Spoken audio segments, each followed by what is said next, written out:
I'm Amanda Knox, and you're listening to Hard Knocks.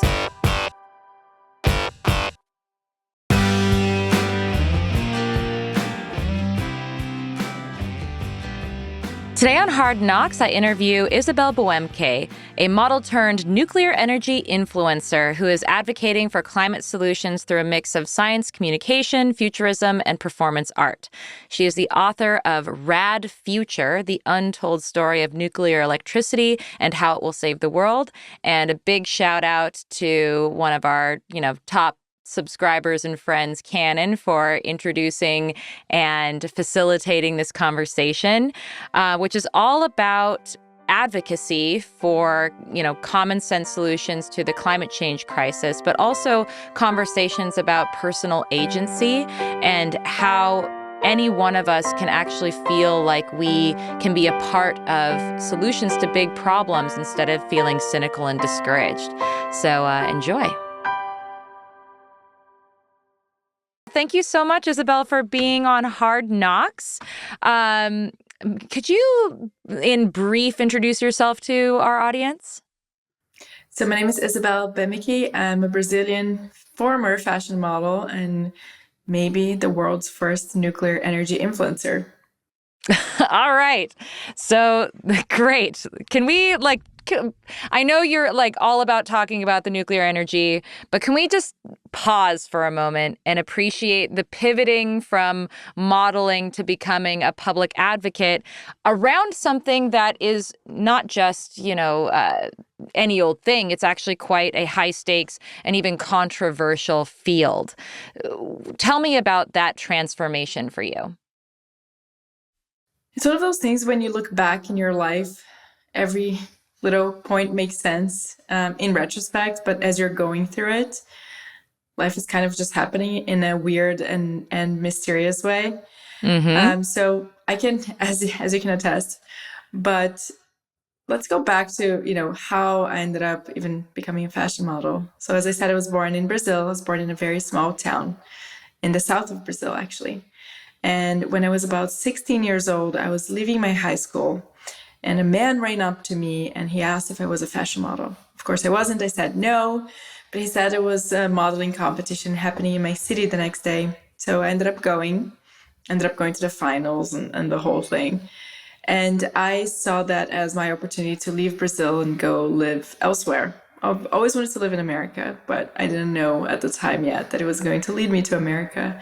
But that was my opportunity to get out, to go out into the world and meet people from all different countries, which is something that I've always wanted. So eventually I ended up moving to America. And that's where it's been my base for over 10 years at this point. And I worked as a fashion model for a little over 10 years. And somewhere along the way, I started a few different companies, beauty companies, actually, cosmetics, until 2019, when I woke up one day, opened my phone, which is the worst habit ever, and saw photos of the Amazon on fire.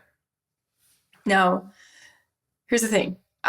You probably grew up as well, with climate change being the main issue of our generation. But for some reason, it always felt like, it's a future problem. People are going to deal with it, just like they have dealt with the ozone layer hole in the past.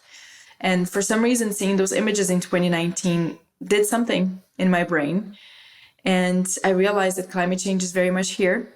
And unfortunately, we were not moving fast enough in deploying the solutions that we had.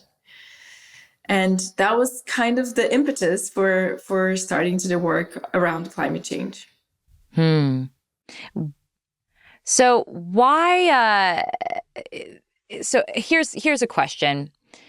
You argue that progress in this, with climate change and with nuclear energy, it depends upon believing that humans are fundamentally good and capable. Why? And if so, how do we get? I don't think we tend to have a very optimistic view of humanity today. So why does it require a more optimistic view of humanity? And how do you think we achieve that? That's such a good question. actually not a lot of people have focused on that part in the book. So I love that you have. When I go around and talk to different people, they ask me what is the number one message that I hope, especially young people, come out of talking to me and my work in general. And the number one thing is optimism. Optimism about humans and optimism about the future. You might be of this, same crop of people, same generation that also grew up thinking humans are bad. When I was a teenager and even like in my early 20s, it was kind of the cool thing to say. It's like, oh, humans suck. We ruin everything. Yeah. They ruin everything. We're a cancer on this planet. Look at all the damage that we're causing.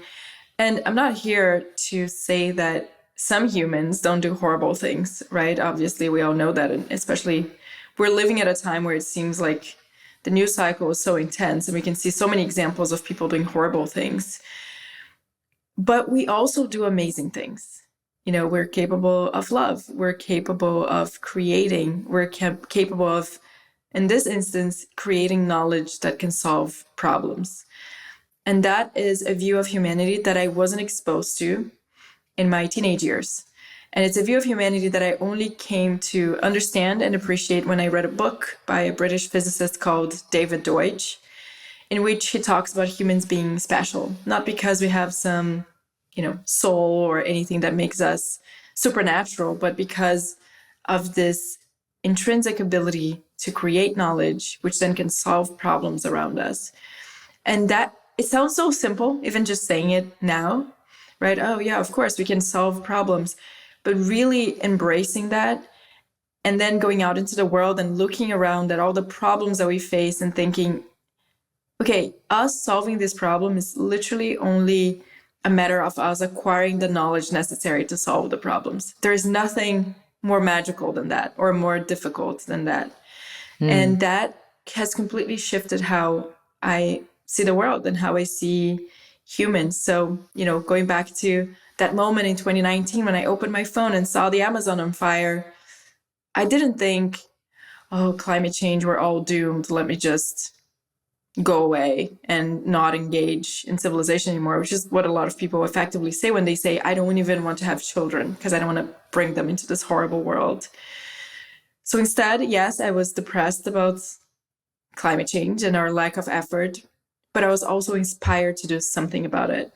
And so that's why I looked into the solutions to that problem, and came across nuclear.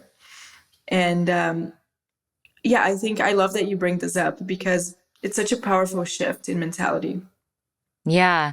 Well, I think, something that I'm noticing just in general is there tends to be across all fields, but especially in climate change, there's this feeling of like, well, it's already too late, and all of the solutions that we should have done yesterday, and it does feel like there's this momentum that can't be arrested. But like even outside of the world of climate change, I think that people just generally, there's this like feeling of malaise and of cynicism around humanity. And, and it's not like we don't have reasons for that, right? Like we have all of these examples of how human beings, even when we create a solution, it creates a new problem. So I'm curious, like, it sounds like this, this philosopher or this scientist, I actually don't know. I've never read David Deutsch. So I'm curious, like, what was it about his message that struck a chord in you and was able to like really pull you out of that sense of doom and cynicism, and that like it's all just going to burn down anyway, there's nothing I can do to stop it? Yeah, it's also a great question because there are so many details in his work. He's actually a theoretical physicist. Okay. And he works on quantum computing and really esoteric, but, hardcore physics stuff. So his work specifically, his book, The Beginning of Infinity, which is the book that I read that really changed how I see the world. He talked about several things that I never had thought about. One of them is, I think there's this general feeling that at some point in history, we lived peacefully with nature and everything was beautiful and we had no problems. And obviously, when you look back in history, I mean, history is just littered with problems, right? As a matter of fact, we live, even if it doesn't seem that way, we live in some of the most peaceful times there have ever been. You don't have to go far back enough in history to even understand and grasp that. So this idea that we ever have or ever will have in a world without problems is fantasy, doesn't exist. He talks about how the only state without problems is death. So the only way you can live, even as a human being, right? Like forget about the broader state of the world. As a human being, the only time you have no problems is when you're dead. So that was a huge shift, understanding that, which also prepares then for the next big revelation, which is every problem that we solve, not every problem that we solve, but most of the problems that we solve will create other problems invariably. And we can, point to several examples of that as well throughout history. But I think it also ties back to that concept of there's never been and there never will be utopia. The best we can hope for is to make incremental progress and to just keep inventing things. It might not necessarily be technologies, but knowledge that can solve our current ones. So I love that I mean, some of my favorite philosophers also point out that there is never a time when problems are not going to exist. And I think you're right. Like, it feels like the people get discouraged by that fact instead of inspired by it. And so how do you feel like, how do you get inspired by the challenge as opposed to overwhelmed by it? I get inspired by the fact that there's nothing else to do, right? Like if you're going to engage in society as a whole and engage with the world and existing as a human being, if problems are a part of that experience, there is no way out of it. And so you might as well just play the game and try to be as constructive as possible. I have gone through periods of my life when I was not very happy, not very motivated, and I would notice how destructive my focus was. So I would look at people who are doing something that they believed in and criticize them and say, oh, they should be focusing on this other problem. And you encounter this online so much. You're talking about a solution to a problem that you're trying to focus on, and somebody else comes, well, what about this other thing over here? Well, you go work on it if you think it's important, right? Instead of going around and stopping people from working on the things that they're passionate about. And it's also, I don't know, maybe this is just me personally, but I like solving problems. I like doing puzzles. I like putting together furniture. So I'm somebody who likes to think strategically about how to make something happen. And I believe this is a common human experience. I think people like to put things together and like different pieces of the puzzle, maybe that's why so many people are into mysteries, like trying to solve, like podcasts about crime mysteries, because they're trying to solve something. And I think it's a much better use of those natural human inclinations and curiosities if we're working towards creating solutions that can make life better for other people.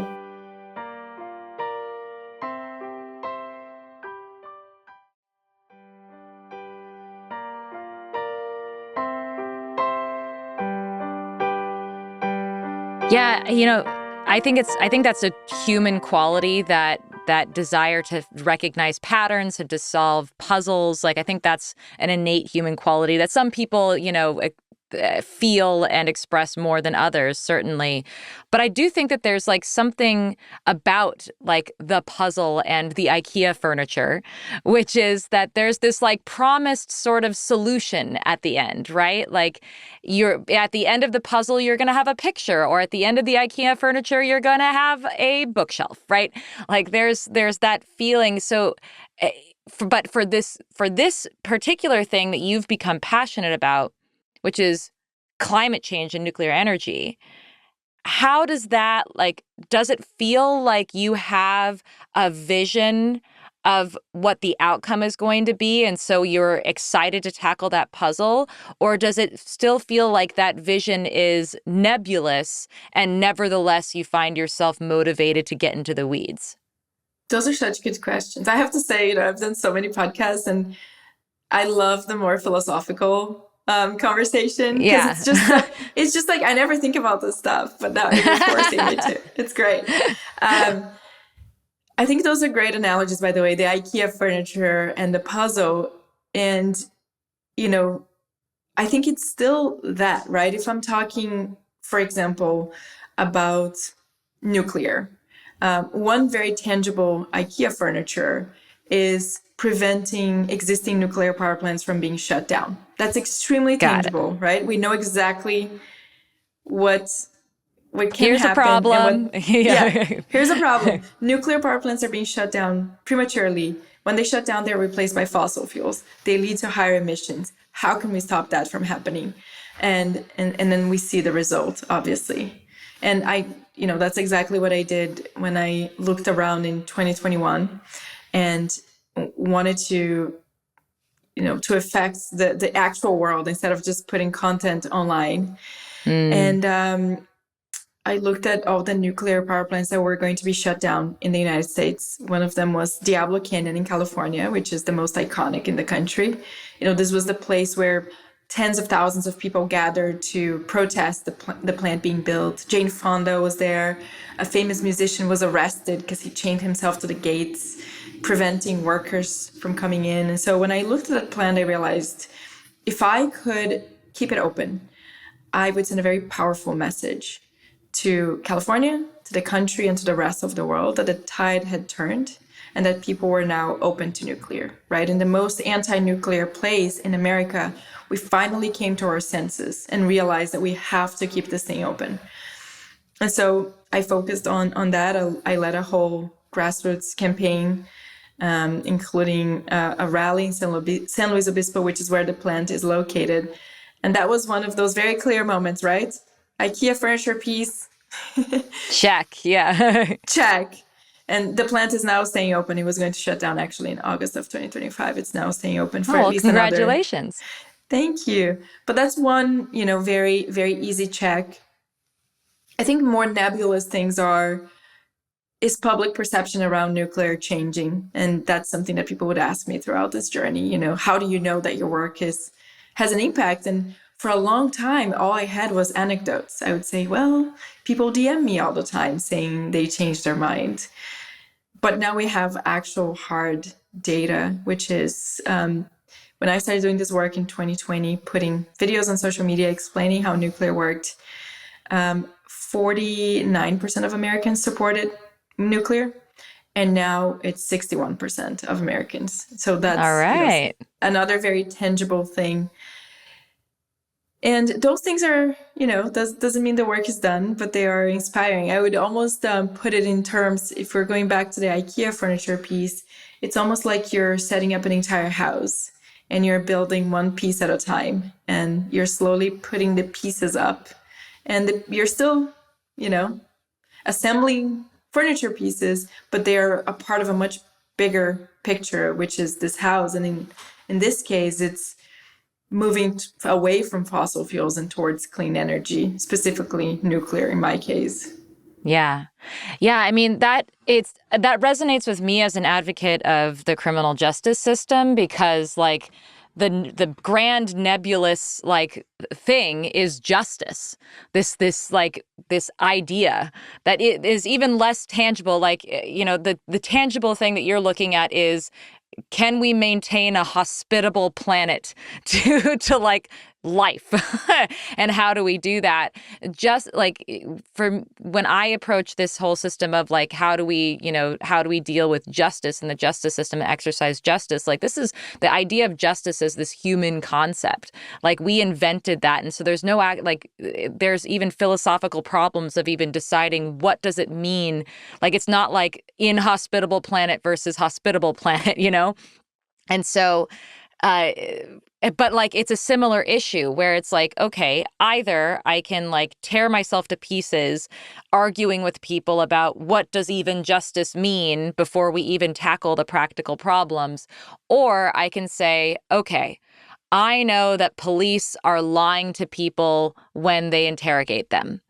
And that leads to all kinds of horrible consequences in the justice system. Can I just change that one thing? Can I just like go in there and like tackle this one issue and make a change that I know will have will be in the service of justice ultimately, but like doesn't involve just like deconstructing the entire universe of and every institution, right? So yeah, no, that definitely resonates with me, and I think it's an interesting way to tackle a big problem. Even if somebody might say, well, why, like I've absolutely had people say to me things like, well, why are you even trying to like fix the justice system when it's totally and utterly corrupt from, its very basis? And it's like, well, I got to do something. Do you feel that same way? Do you get that? Is that the same kind of pushback that you get potentially from people being like, Yeah, totally. And it's like, even looking back, right, at me waking up one day and feeling discouraged by the state of the world and thinking, I want to help solve climate change. It just sounds silly, frankly, right? Because it is such a big problem, and it's so much bigger than me. And it's so much bigger than even like America. It's the entire world. But once you start breaking down into, okay, what are the actual pieces, right? In the case of justice, you said, okay, you go then to this tiny thing about, that police lie to people. And in the case of climate, it's, okay, what causes climate change? Well, what causes climate change is an excess of greenhouse gases in the atmosphere. And what causes an excess of greenhouse gases in the atmosphere? Well, several things, but the main chunk is actually us burning stuff like coal and methane, gas and oil to power human lives. But here's a conundrum. We don't want to get rid of, we can't just stop burning fossil fuels because our entire civilization depends on us having access to large amounts of energy. You can't, like, people in developed countries especially, there are people in the world that live without much access to energy, but everyone in the United States, we couldn't go a day without having access to energy, from powering our lights, our telephones, our computers, our cars, our TVs, the way the food gets to the supermarkets, right? So we can go and actually eat to survive. And so, okay, and so what do we do about that? Well, we have to change our energy system from fossil fuels to sources of energy that do not release greenhouse gases and that do not also release air pollutants that are causing deaths already, not even related to climate change. And so I start breaking all of this down. And in my case, the process was, okay, what are the sources of energy? Well, we have solar, we have wind, we have hydro, we have geothermal, and we have nuclear. But nuclear is different in that people are terrified of it and they hate it. And they're afraid of it. Yeah, it has the worst PR histories imaginable. Yeah. Right. And so I looked at myself and I thought, okay, considering my skill set, which at that time had no overlap at all, right? What can I personally do to help promote one of these clean energy sources? And then I realized, okay, I'm good at social media. I know how to brand. I know how to create an image of something. So what if I go tackle the branding issue that nuclear has? And so that's how, people think, oh, why do you love nuclear so much? Because that was the one part of the puzzle that I felt with my limited skill set, I could make a difference. And everybody has something like that, right? I love that. I love that because one of the questions that I had for you was like going from being a model to launching, this largest pro-nuclear rally in U.S. history was a kind of transformation, but it also was kind of exactly what you were doing. And I'm curious to know like what that transformation can has taught you and can teach others about personal responsibility and personal agency. So much. And this is something that is also related to America. Let's Because go. I have this, yeah, I have this experience of being born and growing up really in a different country, in a country that's way more corrupt, that's way more bureaucratic, and that's way harder for people to achieve social mobility. Mm-hmm. And the idea that one individual can do something in Brazil doesn't exist. You grow up thinking the system is corrupt, the system is against me. And it's something that I see creeping into American culture as well. But for a long time, there was this idea that if you're a person in America who has an idea, you can make things happen. And so the fact that I was exposed to, even if it was through Hollywood and, American propaganda at some point, it is really inspiring to people to know that they can do something personally. And I think in this journey, this specific journey around climate and nuclear, it has taught me that it's way easier than you think. When you say those words, right? When you say those words, oh, you led the biggest pro-nuclear rally, people might think, this is so impressive. You were able to save this nuclear power plant. This is so impressive. But, it was me waking up every day and thinking, okay, how can this happen? And if we're going to break the problem again into smaller problems, it was, well, this is a political issue. If we can convince the governor of California that this plant needs to stay open, I think we have a shot. And so how do we convince politicians of an idea? You show that there is public support. You create some sort of campaign that tells them that the experts will be on their side. You show them that there is, scientific consensus on whatever issue it is that you're trying to promote. And so in the case of Diablo Canyon, I wrote a letter that ended up being signed by 80 of the leading scientists, climate experts in the country, urging Governor Newsom to delay the closure of the plant. And how did I get those signatures? I went on universities' websites and got professors' emails, and I cold emailed them. It's not like I led some grand effort that ended up with that. And so it's affecting change. It's so much easier than people think. But the first thing is to think that you can actually change things.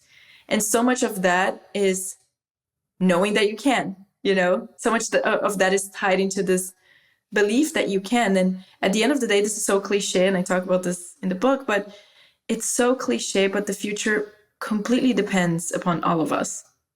We are co-creating our society in real time. And people do change the world. And those are people that, they're not smarter or more special than anybody else. They just happen to say, I'm going to do something about this problem. And they do it.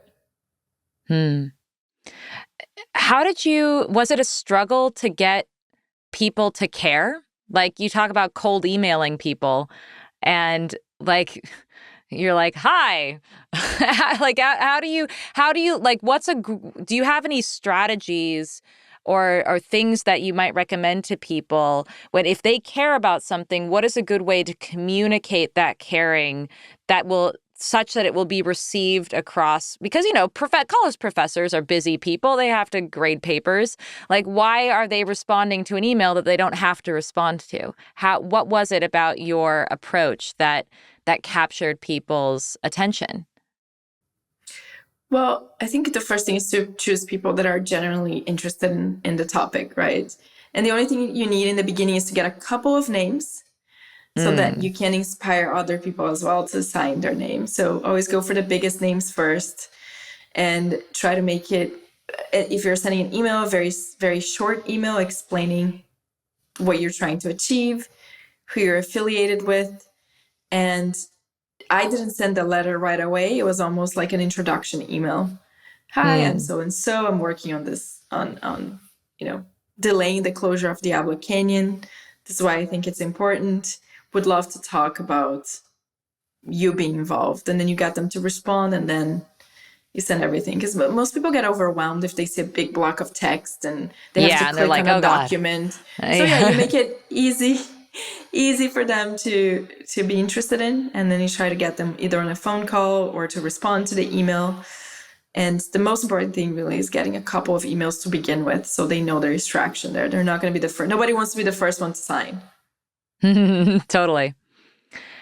Here's a question that is something that I see is a big issue for those who work in the criminal justice reform world, is that it's a grueling thing. Like there is a lot of adversity. It can be a very, very controversial work. It can, and there are very high stakes. Some people who are innocent never get out of prison, even though you've worked on their case for like 20 years, and it can be really discouraging. And I think it's a deep issue, a problem for people to continue pursuing the sort of to be determined in that work when it seems to take so much. And I think one thing that is really that you seem to radiate as an activist is joy in the work,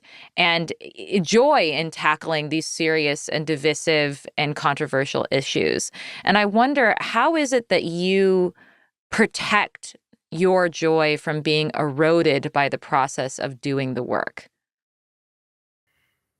I have to say I've been lucky in that in the 5 years that I've been doing this work, there were several wins, including obviously Diablo Canyon and the changing public perception. And I mean, more recently, the American administration is extremely pro-nuclear. So there's been a lot of wins to keep me going throughout, the years. But there were times where it was slow and it seemed like we were losing the war. That's when you have to choose something that you are so deeply passionate about, that your passion for the issue is what motivates you on a daily basis. And knowing that if you don't do this work, other people will not, and this problem is not going to solve itself. I think those things are very important.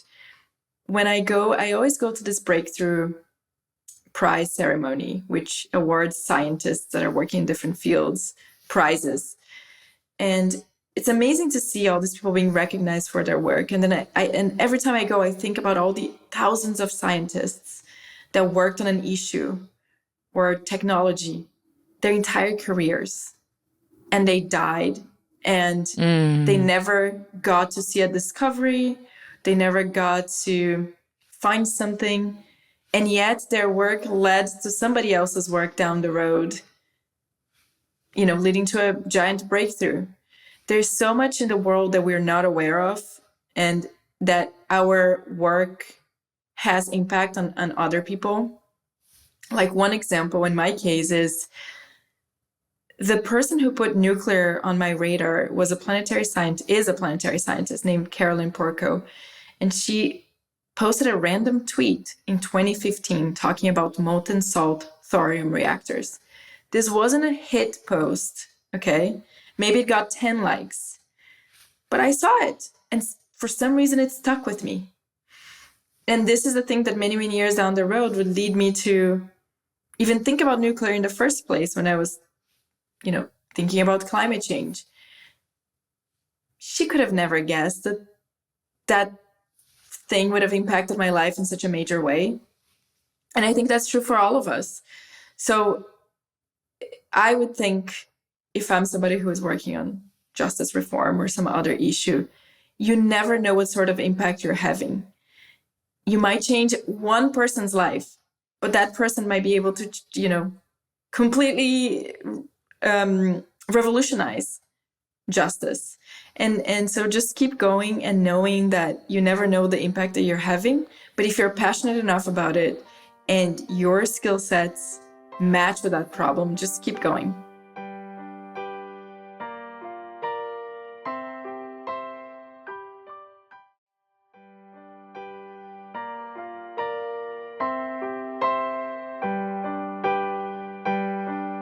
What about creativity? Your persona, Isodope, is pretty playful, very futuristic, and I wonder, does like creativity help you carry the sort of heaviness of this issue? It certainly does. It was very intentional. Mm-hmm. So much of how we perceive the world is based on our emotions. Hmm. We have emotional reactions to things, and then we use reason and logic to try and justify it. But it really can be traced back to emotions. This is a huge part of the reason why nuclear has such a bad reputation. It's because the first use of nuclear fission, the underlying science behind nuclear reactors and also bombs, was the bombings of Hiroshima and Nagasaki. And so that's how the world was introduced to this, even the word nuclear. Of course, it created a very, very deep emotional wound and tints everyone's perception of that technology. And so I knew that I wanted to appeal to people's emotions as well. And one way to do it is visually, is to make it engaging, interesting, futuristic, but also fun.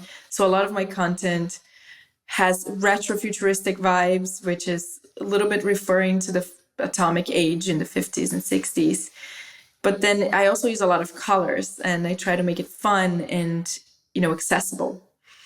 Because again, people react emotionally. And I just love, creating different visual identities and that sort of thing. So I think it definitely makes the work more exciting. Hmm.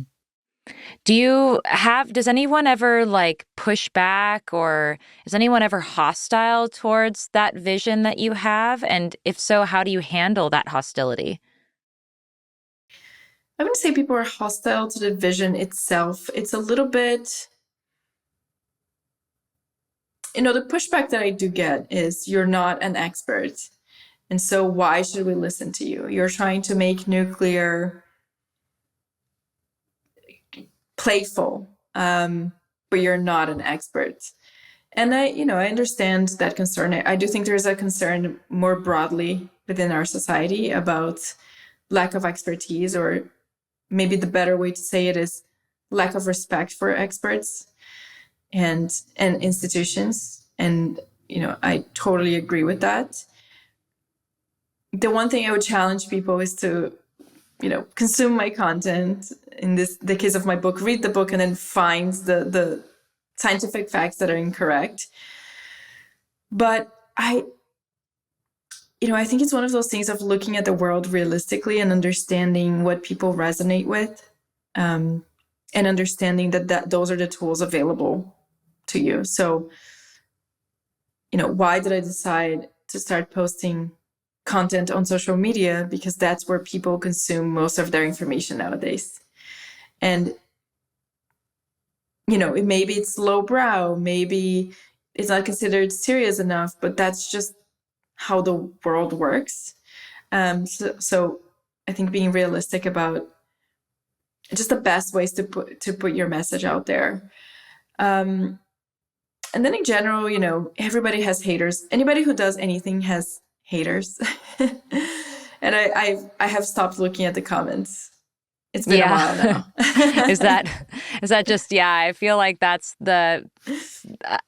every time I talk to somebody, they're always just don't read the comments. Just don't. Do you practice that? I mean, yeah, typically, especially now that, my husband is the one who reads the comments, because like he wants me to know that I've had an impact in somebody's life. And so, how else are you going to find that except for in the comments? But then also you get people who are trying to discourage and diminish you and make you feel bad about yourself in the comments as well. And so it requires some kind of filter. And sometimes like the masochistic part of me is always like, well, shouldn't I be exposed to both? Because like, shouldn't I know if someone is criticizing me, and shouldn't I think about like that criticism and take it seriously?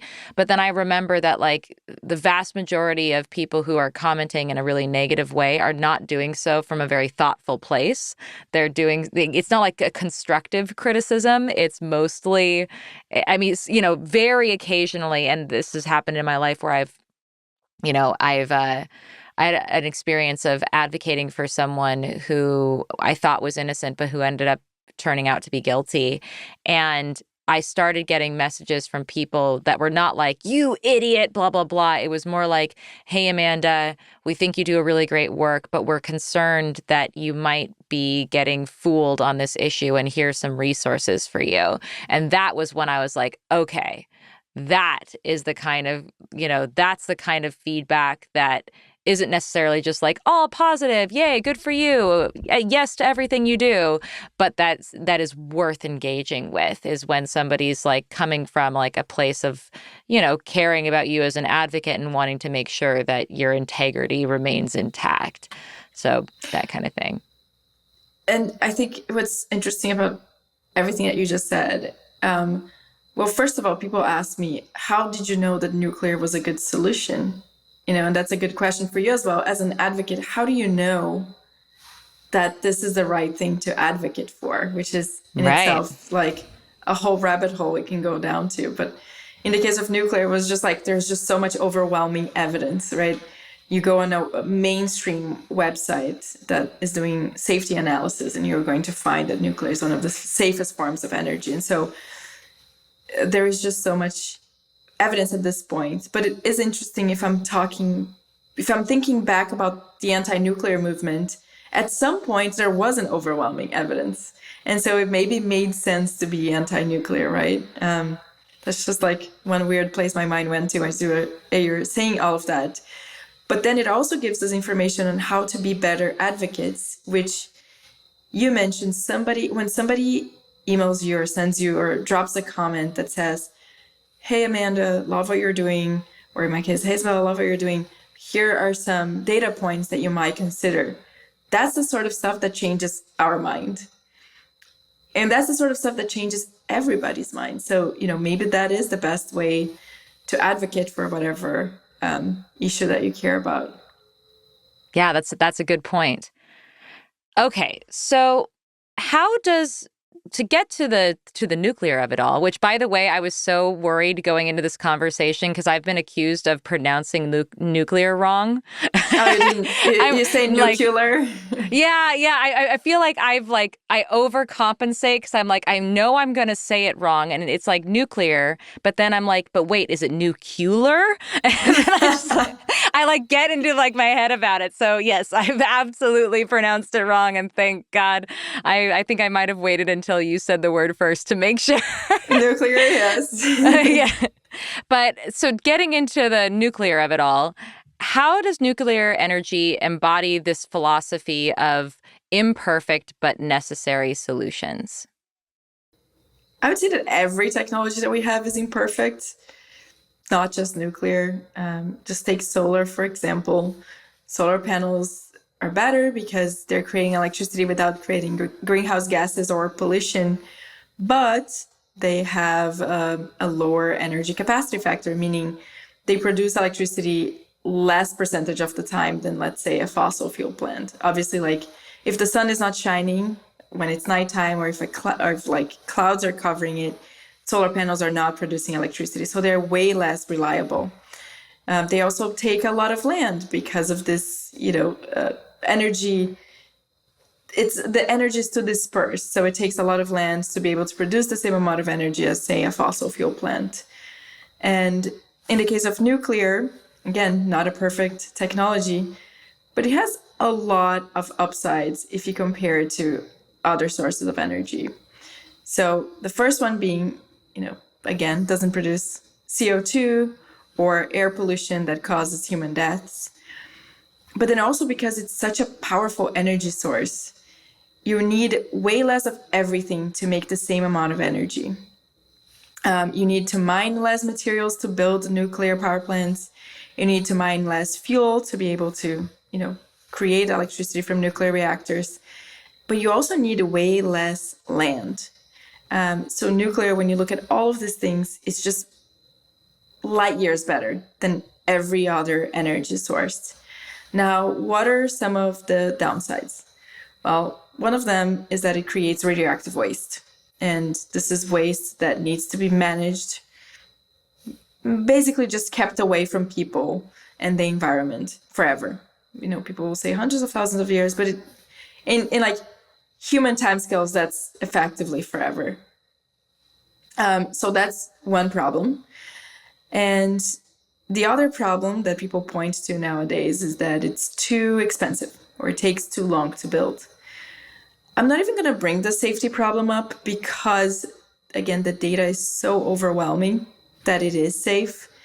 People can point to a couple of accidents like Chernobyl or Fukushima, but we're talking about 70 plus years of operations. If you account for all the nuclear accidents, maybe 10,000 people have died from nuclear disasters. Okay. Now, fossil fuels, even when they're operating safely and normally, kill 4 million people every single year. There's just no comparison.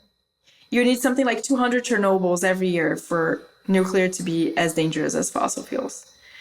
And, solar farms, people die in accidents building them. People die in accidents related to wind turbines. Actually, the most dangerous source of clean energy is hydropower. People don't really know about that, but there have been quite a few hydropower dam accidents in history. They're not as, well advertised as nuclear accidents, but there have been. And so those are some of the downsides. But if we put our problem-solving hat back on, right? How does that compare to what we're facing today? Well, let's look at nuclear waste, for example. So nuclear waste, yes, it's extremely radioactive. If people come and touch it, they would die. However, we know how to block radiation so effectively that nobody has ever died from coming in touch with nuclear waste, and it has never leaked into the environment. Now, I'm talking about nuclear reactors for making electricity. Nuclear weapons have a different waste stream that's actually a different profile than nuclear reactors waste. And so when I'm talking about this nuclear waste, I'm talking about exclusively nuclear power plants. And we've been able to manage this safely for 70 plus years. And we have solutions for the long-term disposal of nuclear waste as well. And so it's almost like... What is it? Is it just like shooting it into space? What is it? That's one that I don't think makes a lot of sense. It really is, okay, how can we isolate this from the public and the environment forever, right? That's it. So do you want me to go deeper into nuclear waste? I mean... No, or I just talk about the solutions? Probably not. Yeah. Okay. So, okay, how do we keep it from the environment and from people? Well, one solution that's actually being built right now around the world is just very, very deep holes, basically, where you put this waste there because it's solid, and you just put it there, you cover it with clay, you put it in rocks that are extremely geologically stable. They haven't moved in millions of years. And you just leave it there for posterity. And nothing happens to it because, it's not like it can come up to the surface or get your water contaminated or anything like that. So that's one of the solutions. And I think it's really scary for people to think about long-term solutions to waste. But in reality, what I've come to understand after doing this work for so long is that's how we should be thinking about every waste that we create. And there are so many other wastes that we create as a society that are toxic forever too, but we're just dumping it into the environment. And because nuclear is potentially so dangerous, we were forced to come up with a solution. And now I think this should be used as the example of how we treat every single waste that we produce. It's crazy that fossil fuel waste is just spewing into the atmosphere, killing millions of people every year, causing climate change. But you don't even need to talk about, energy sources. Just think about all the plastic waste that's being dumped into the oceans, breaking down, contaminating marine life. And so I actually think it's a great example of effective problem solving and should frankly inspire other industries to do the same. One last question before I wrap it up here. I wanted to get back to this like vision of the future. And it's not a vision of it like your vision of the future is not one that doesn't have problems in it. But it is what is a, like if you talk, your book is called Rad Future, right? What's going to be rad about it? Like what future do you see when you use your most hopeful imagination? I created an AI video about this because I wanted people to actually have an image of it, because it's hard to explain with words, but this is the best I can do. It's definitely a future of radical energy abundance. That's why the name RAD. It's radical energy abundance for everybody, because right now we have pretty much radical energy abundance for developed countries, but there are 600 million people that still don't even have access to electricity. So we need to solve that problem. And then with radical energy abundance, we are able to improve technologies in a way that actually, keeps giving us all the benefits of our previous technologies, but also lowers the negative impact on the environment and human health. So nuclear is a perfect example of that, right?